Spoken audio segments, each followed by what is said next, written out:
कृष्ण के जन्म की कहानी।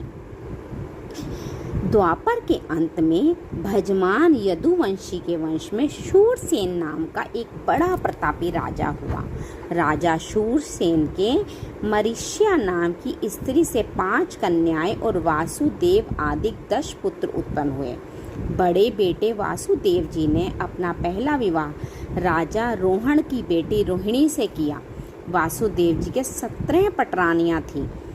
जब उन्होंने 18वीं शादी देवकी से की, जो देवक की बेटी और कंस की चचेरी बहन थी, तब यह आकाशवाणी हुई कि देवकी के 8वें गर्भ से राजा कंस का मारने वाला उत्पन्न होगा। यह आकाशवाणी सुनकर कंस ने वासुदेव व देवकी को कैद कर लिया और पर ब्रह्म परमेश्वर ने श्री कृष्ण नाम से देवकी के गर्भ से जन्म लिया।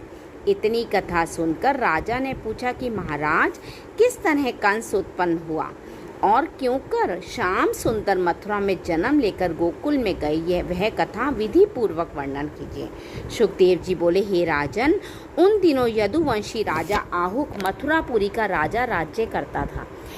जब देवक और उग्रसेन 2 पुत्र उसके उत्पन्न हुए और वह मर गया, तब उसका बड़ा बेटा उग्रसेन महाप्रतापी राजा हुआ। उसकी रानी पवन रेखा अति सुंदरी व पतिव्रता थी। वे 8 पहर अपने स्वामी की आज्ञा में रहती थी। एक दिन रानी पवन रेखा ऋतु स्नान से शुद्ध होकर अपने पति की आज्ञा अनुसार सहेलियों समेत वन विहार करने गई। वहाँ अति उत्तम फल फूल लगे थे।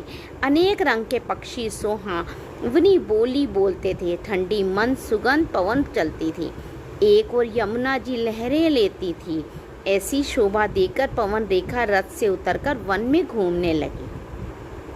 जब वह घूमती फिरती हुई सहेलियों से अलग होकर एक घने जंगल में अकेली जा पहुंची, तब हरी इच्छा से अचानक द्रुमलिक नामक का राक्षस वहां आ गया। वह पवन रेखा का रूप देखते ही उस पर मोहित हो गया। उसने भोग करने की इच्छा की तो अपना स्वरूप राजा उग्रसेन के समान बना लिया और सामने आकर रानी से भोग करना चाहा। पवन रेखा दिन को प्रसंग करना अधर्म विचार कर बोली, महाराज, दिन में भोग करने से लज्जा व धर्म का नाश व पाप होता है, इसलिए दिन में प्रसंग नहीं करना चाहिए।